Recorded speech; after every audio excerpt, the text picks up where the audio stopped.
Hi, good afternoon. My name is Ethan. I am an educator for the Artesian Alliance, which is the Cheehaw Park and Zoo, the Flint River Aquarium, and the Thronatiska Heritage Center here in Albany, Georgia. I'm coming to you from the Cheehaw Park and Zoo today.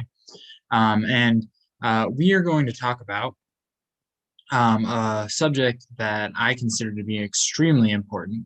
But before we talk about it, I'm going to pull out an animal friend and we're going to do some observations and maybe figure out why exactly I chose this animal to start our lecture with.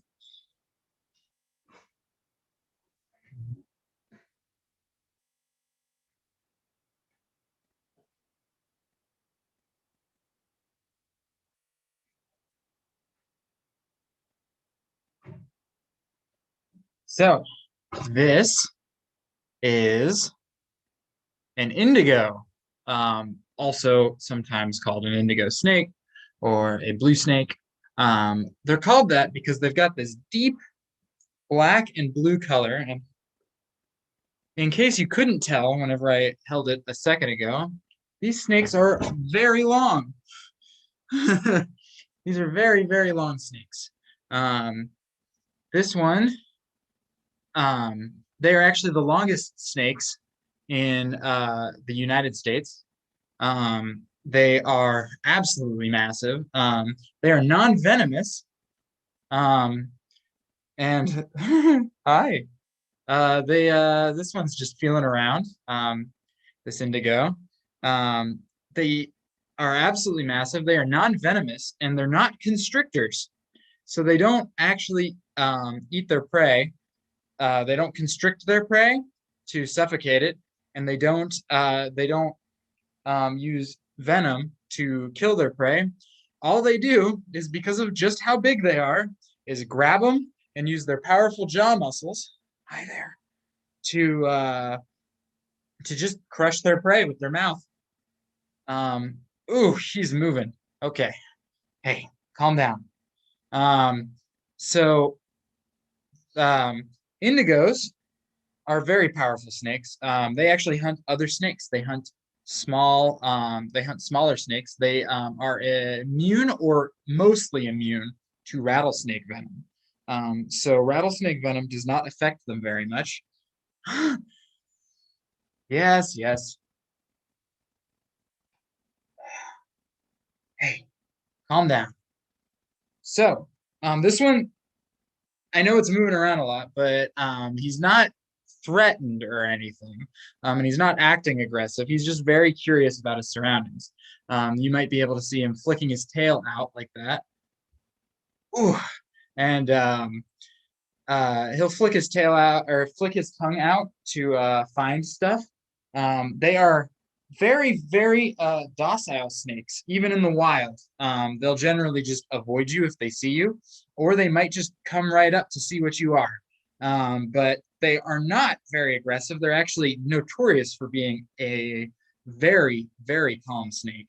Um, and what they do if they are feeling threatened is they'll flatten their head out like a cobra. But that's not what I want to talk about today.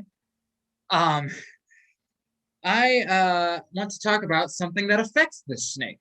So the reason why I have this absolutely massive indigo here is because the indigo is a threatened species. That means that they are, according to the federal government, in danger of going extinct. A threatened species is not quite endangered yet, but they could be endangered if trends continue. So the normal range for an eastern indigo snake, which is the snake that I have in my hands right here, is they are found throughout Florida, throughout southern Georgia, southern Alabama, and can even their range even extends ever so slightly into Mississippi. Um, oh my goodness, there's a handful here. Maybe if I lean down, you can see a bit more of them.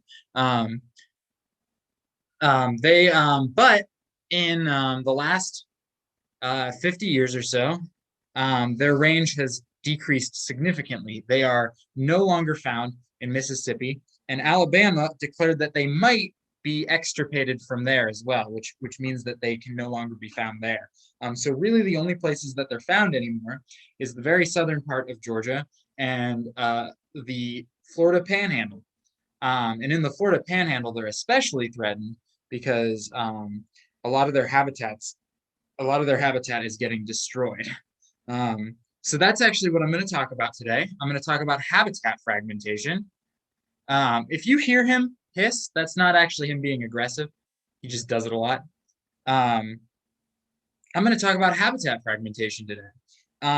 Habitat fragmentation is whenever, as the name suggests, a habitat gets broken down.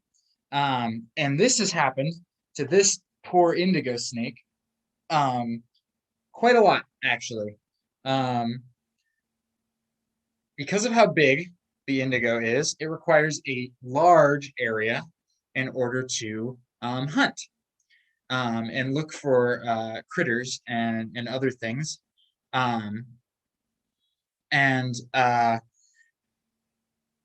So it needs a lot of space to move around in. And so if its habitat gets fragmented or some of its habitat gets lost, it actually is a very big deal for this snake. And that's exactly what's been happening. So I'm going to put this snake down because it is far easier to talk without having to manage him. But this is a great example of a creature who is a threatened species, who is threatened almost exclusively because of habitat loss and habitat fragmentation. So I'm going to go ahead and put my indigo friend down, and then we're going to have a bit more of a chat about habitat fragmentation.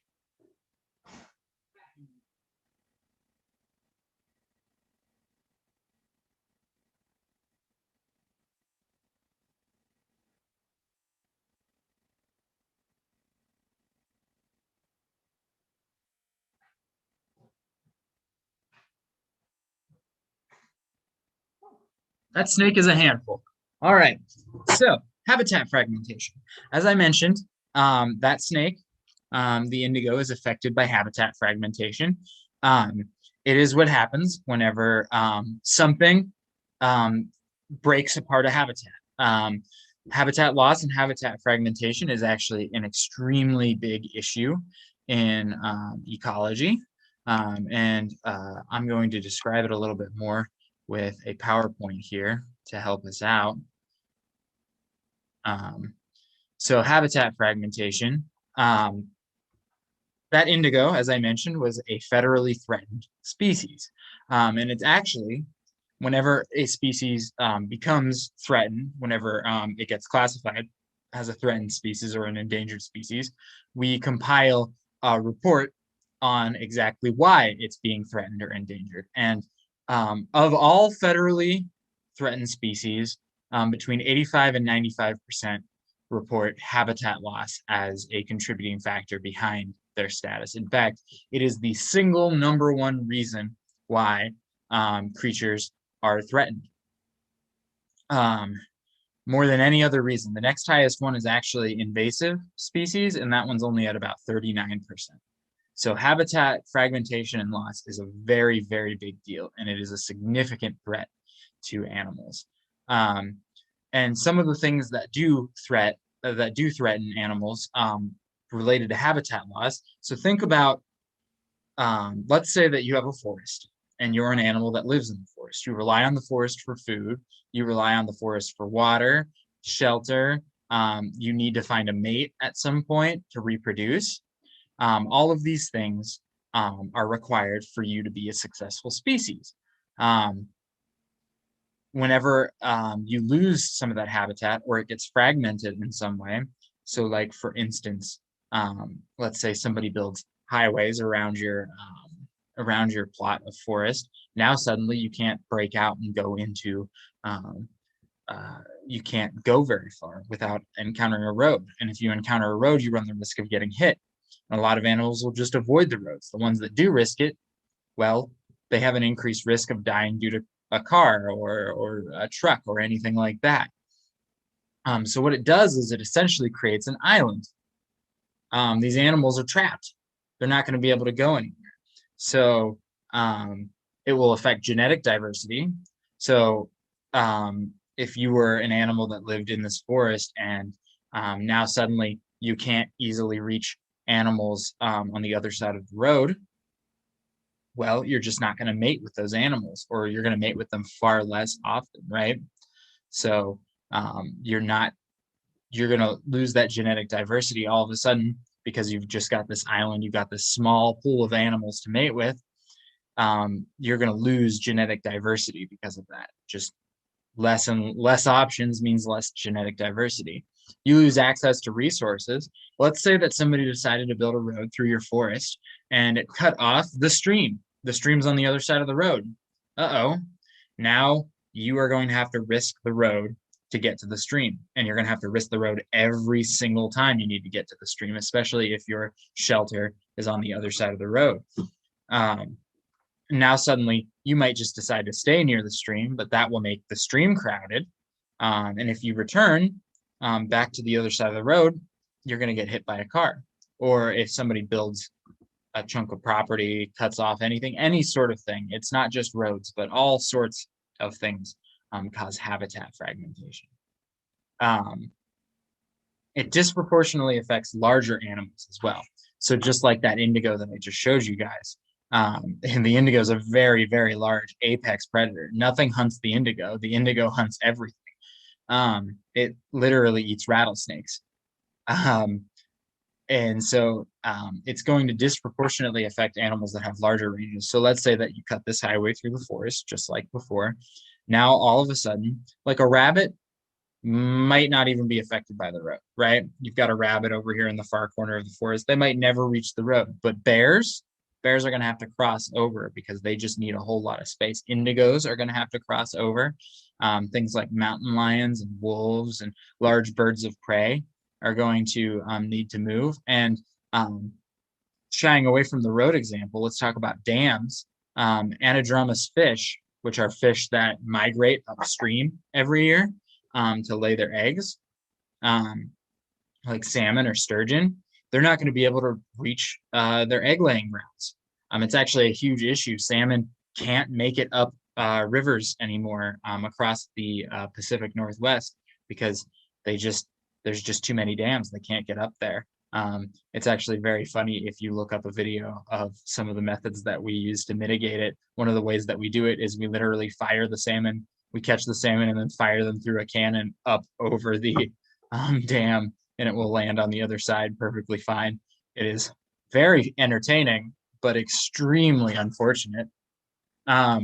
So let's talk about some habitat fragmentation examples. I've already mentioned roads and dams, but some other ones can be things like building farms, agriculture. If you build farms across an entire area and don't let any room for wildlife to pass through, all of a sudden you've fragmented that habitat. You take over habitat. Actually, agriculture is the #1 cause of habitat loss in the United States. There's just a ton of farms, and the farms have to go somewhere where there was something before. So all these wild animals have to move, adapt, or die to meet the demands of agriculture. You've also got things like commercial and urban development and mining. All of these are probably ones that you could have thought of on your own. They're all very obvious and pretty straightforward. It's habitat fragmentation is one of those things that is so in our face that we often don't even think about it. So like a road will cut a forest in half. Dams will stop the passage of animals and creatures by river. Agriculture removes wild grazing land for a lot of animals. Commercial and urban development, that one's a pretty big one. It just gets rid of the entire habitat that was there. And mining, obviously, does the same thing. So how do you fight this? It's huge, right? Something like 30% of the United States is forested or protected territory. That's only 30%. The rest is owned by private landowners, and even non-private landowners like governments will build roads across things. They'll expand roads. They'll do all kinds of stuff. So how do we combat such a huge issue, habitat fragmentation? How do we fix it? How do we solve it? Well, one of the ways that we can solve it is just by being smarter about where we construct things. Instead of building roads that cut right through the middle of forests, take them around somewhere. Instead of building roads, instead of building dams just right there in the middle of a river, try to figure out a different way to mitigate the damage. Maybe redirect the river ever so slightly, or just build your town in a different spot, or have a channel that feeds water into your power generator without actually having to dam the river proper. There's all kinds of different methods that we can use. Instead of building huge factories to produce electricity, we could try something a little less invasive, such as solar power on roof panels, or wind turbines, which just sit in fields, and they don't do a lot of damage. Unless you're a bird, sometimes birds get hit by them, but we're still working on it. It's a process, not a final solution. Another method that people are using to combat fragmentation, especially with roads, which is a really, really big way that our habitats get fragmented, is by using underpasses and nature bridges. And that's actually that's that picture that I have right here. Is a nature bridge. I think this one's in Finland or Sweden. It's one of the Scandinavian countries. This is an example of one of their bridges. And we found that as long as there are bridges to use, animals will use them. Animals won't just jaywalk. They'll just use the bridge. It's far easier for them. It's far easier for us. It reduces hits. It reduces car crashes, car accidents. It does all kinds of things. Another way that we can combat habitat fragmentation is by increased regulation and protection of critical habitats. So, just if some place is an extremely critical habitat, just don't build a road through it. Or if you do have to build a road through it, use smarter methods, like maybe elevate the road so animals can walk underneath it. Only allow certain types of vehicles across.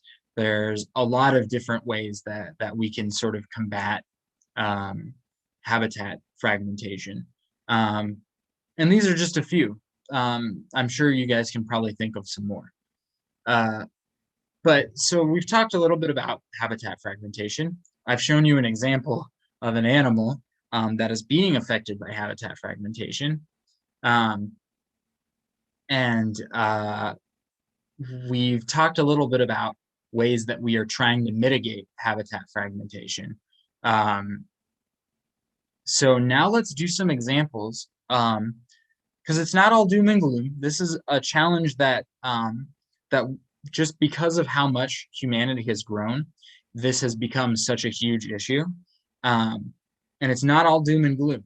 There are methods that we have already been using and examples of good habitat preservation out there in the world that we can use as examples and maybe guidelines to help us as we move forward.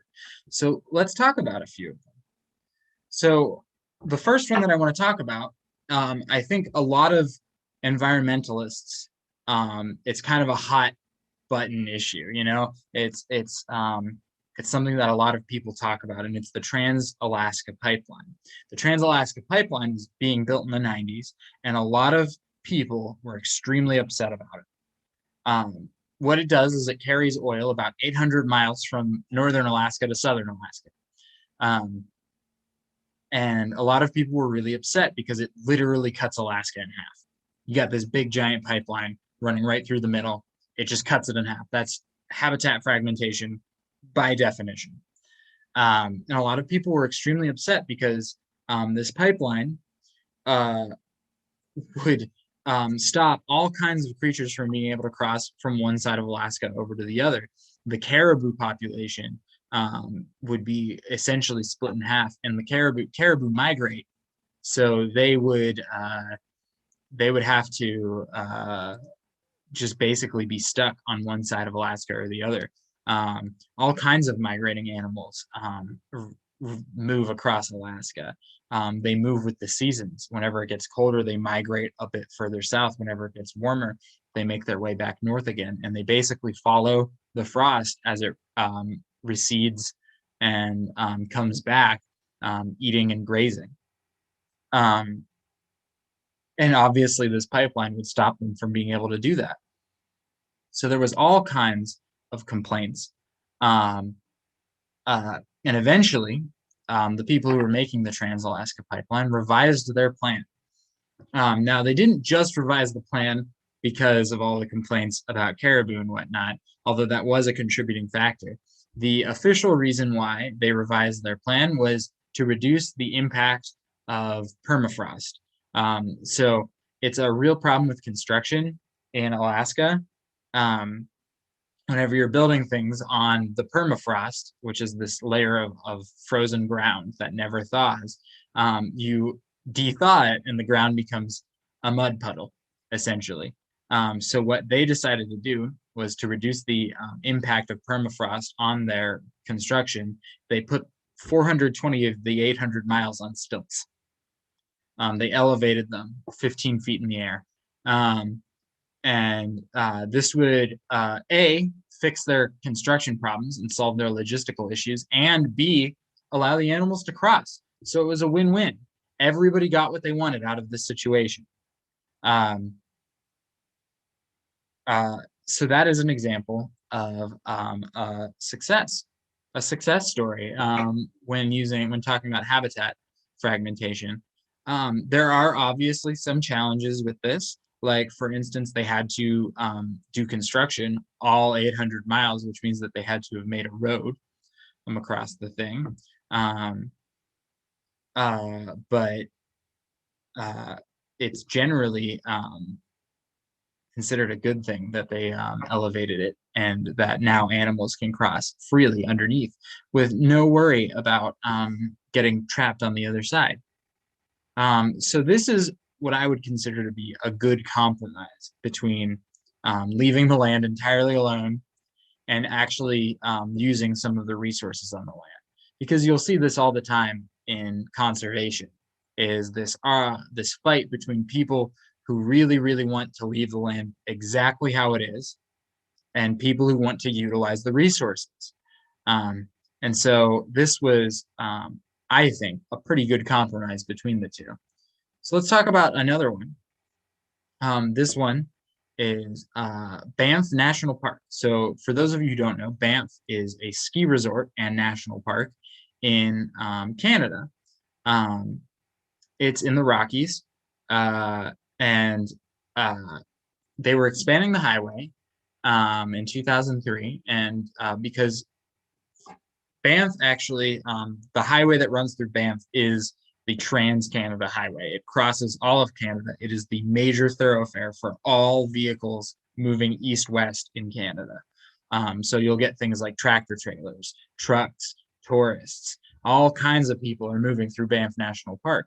So how, if you have a national park, do you maintain the ecologically driven goals of the park to preserve the ecosystem of the park and simultaneously cater to the fact that you have the busiest and most traveled highway in Canada running right through it? How do you do that?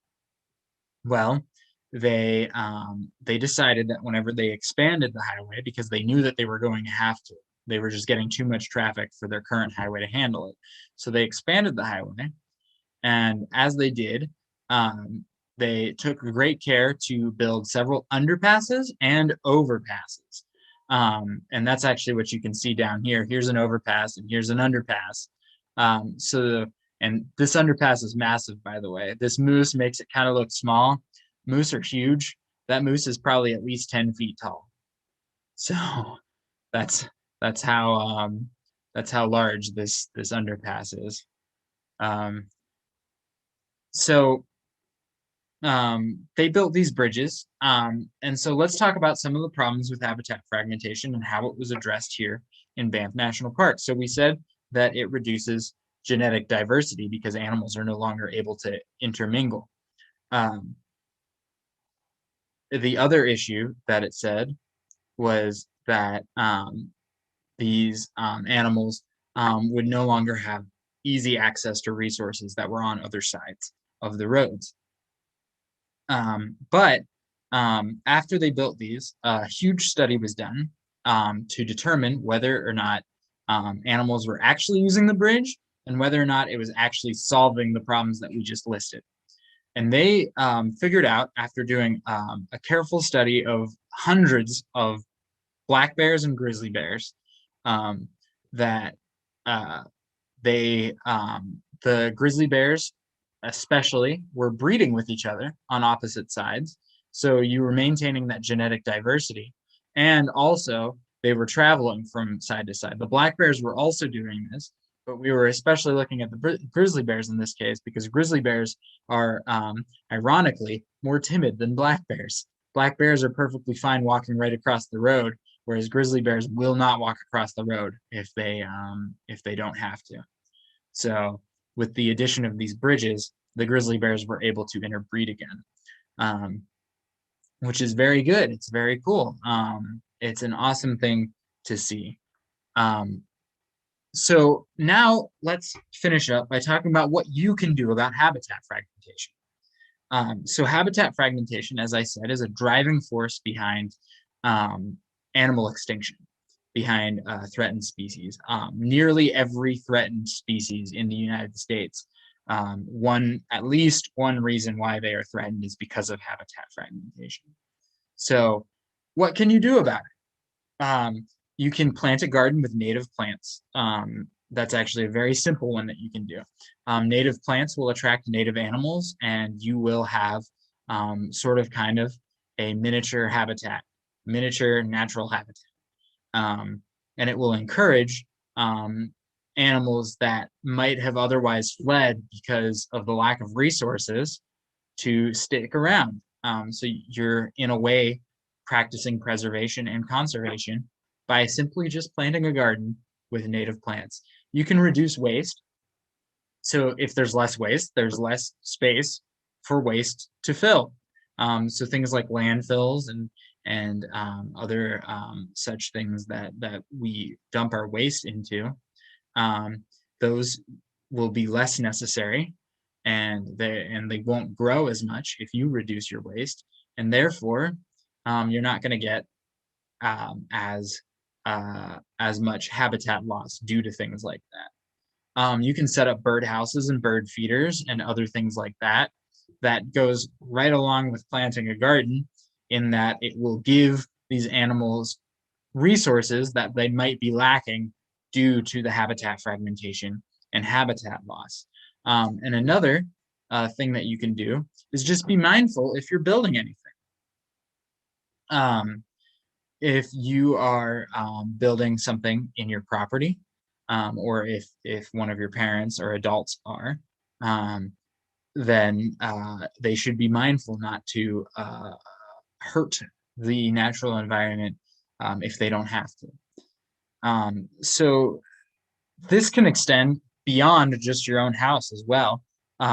Things like community gardens and maintaining local community parks are great ways to combat habitat fragmentation, because it will give these creatures a space that they can stay in. You can encourage recycling and better use of space. And you can also have your community set up bird houses. Bat boxes are a great thing. And also, anytime your community is building anything, let's say that they're revamping the highway or anything like that, you can write to the people who are in charge of something like that and express your concerns, and work with people to solve ways that we can sort of reduce the impact of habitat fragmentation in as many ways as we can. Um, so you have power. You have the power to do something about it. And it's not just you, people like me, people who are working in conservation, people who are working in construction. Um, there are all kinds of people at every level who are thinking about this and trying to solve it as best as they can. And maybe if you are really interested in it whenever you get older, you might be able to join that group of people as well. Um, so I would like to thank you for coming to my lesson, and I hope you have a good day.